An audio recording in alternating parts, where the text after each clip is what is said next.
We need to make sure that we have a strong grasp of our foundational victories so we can move forward. That's what we're highlighting on this bus tour. I got to ask you real quickly about that, though. You realize that you messed up about Paul Revere, don't you? He who warned the British that they weren't going to be taking away our arms by ringing those bells and making sure as he's riding his horse through town to send those warning shots and bells that we were going to be secure and we were going to be free. You know what? I didn't mess up about Paul Revere. I love about New Hampshire and what we have in common is our extreme love for liberty.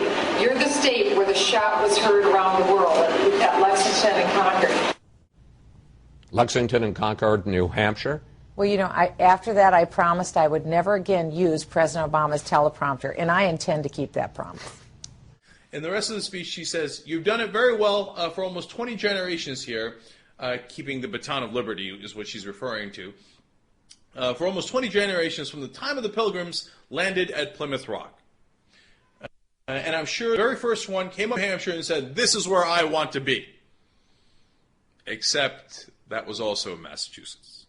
You said that the founding fathers who wrote the Constitution and the Declaration of Independence worked tirelessly to end slavery. Now, with respect, Congresswoman, that's just not true. Many of them, including Jefferson and Washington, were actually slaveholders, and slavery didn't end until the Civil War. Well, if you look at one of our founding fathers, John Quincy Adams, that's absolutely true. As a president, he was a Secretary of State. As a member of Congress, you're right, he did work to end slavery decades later. But so you're standing by this comment that the founding fathers worked tirelessly to end slavery? Well, John Quincy Adams most certainly was a part of the Revolutionary War era. He was a young boy, but he was actively involved. I have to tell you that every time I bring up your name and somebody says, "Who's out there?" I answer one of two ways. I'm waiting for George Washington to appear. And then it's usually followed by your name. And I say, but I don't know. Who's your favorite founder? You know, well, all of them, because they came collectively together with so much diverse, Who's your favorite? so much diverse opinion and so much diversity in terms of belief, but collectively they came together to form this union. No. What newspapers and magazines did you regularly read before you were tapped for this to stay informed and to understand the world? I've read most of them, again, with a great appreciation for the press, for the media. Like what one specifically, I'm curious that you... all of them. But ultimately, what the bailout does is help those who are concerned about the health care reform that is needed to help shore up our economy, helping the... It's got to be all about job creation, too, shoring up our economy and putting it back on the right track. So health care reform and reducing taxes and reining in spending has got to accompany tax reductions and tax relief for Americans. And trade, we've got to see trade as opportunity, not as a competitive, scary thing, but 1 in 5 jobs being created in the trade sector today. We've got to look at that as more opportunity. All those things under the umbrella of job creation. This bailout is a part of that.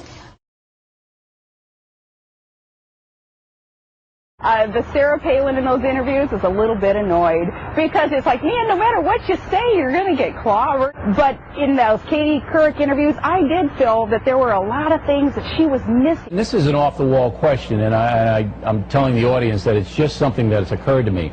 Both you and Sarah Palin are good-looking women. I mean, you're attractive, young, relatively young women who other women can identify with. You're a mom, your wife, you had a private sector job. I think that's it. I think that the success of Sarah Palin and Michele Bachmann drive the far left crazy because you don't fit, they don't like what you believe in, but you can attract others to listen to you. I think that's what's going on. that it calls into question what Barack Obama's true beliefs and values and thoughts are. His attitudes, values, and beliefs with Jeremiah Wright on his view of United States, which is negative. Bill Ayers, his negative view of United States. We've seen one friend after another. It calls into question his judgment, but also what is it that Barack Obama really believes? And we know that he's the most liberal senator in the United States Senate, and that's just after 1 year after being there.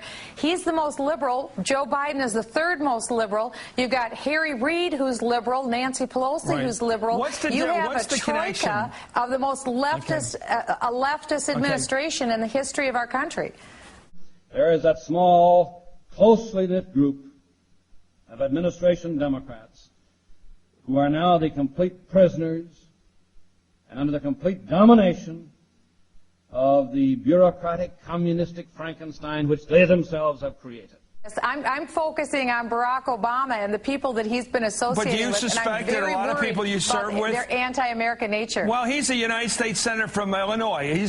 He's one of the people you suspect as being anti-American. How many people in the Congress of the United States do you think are anti-American? You've already suspected Barack Obama. Is he alone, or are there others? How many do you suspect of your colleagues as being anti-American? What I would say is that the news media should do a penetrating expose and take a look. I wish they would. I wish the American media would take a great look at the views of the people in Congress and find out, are they pro-America or anti-America? I think people would love to see an expose like that. The president is saying that if there is a biological, chemical attack against the United States of America, or any type of cyber attack, major cyber attack, if it's a country that is part of the Non-Proliferation Treaty, that America has taken nuclear weapons off the table. Your reaction to that? It's unbelievable. It's an insane policy, and it's ridiculous. What is he thinking? I mean, what is the mentality? Where does this come from? I don't know, but we miss Ronald Reagan, who used to say when he would look at our enemies, he would say, no, you lose, we win. That is what we miss, and that is what we have to get back to. A nuclear war cannot be won and must never be fought.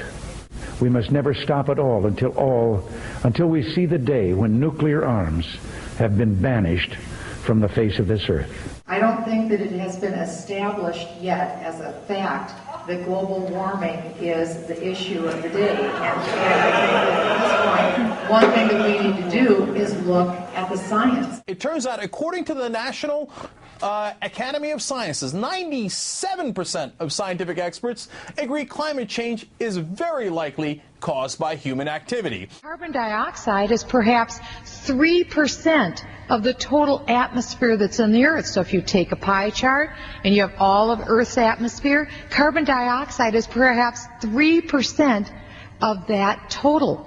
What part of human activity creates carbon dioxide? If carbon dioxide is a negligible gas and it's only 3% of Earth's atmosphere, what part is human activity?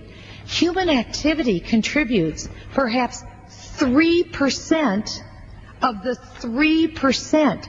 In other words, human activity is maybe 3% contributing to the 3% of carbon dioxide that's in Earth's atmosphere. It is as if we have to understand barbarians need to be educated. They need to be disciplined. And just because someone feels it or thinks it doesn't mean that we're supposed to go down that road. That's what's called the sinful nature. And we have a responsibility as parents and as authority figures not to encourage such thoughts and feelings to move into the action steps. And I think that this is no mystery that a child or pre-adolescence, particularly adolescents, will question and wonder about sexuality. That's nothing new under the sun since the beginning of time. Yeah. But I don't think we should take that as because we wonder or we think or we question. Does that take us down the road of homosexuality? Could you add the word experiment to that? Well, certainly. There's that curiosity.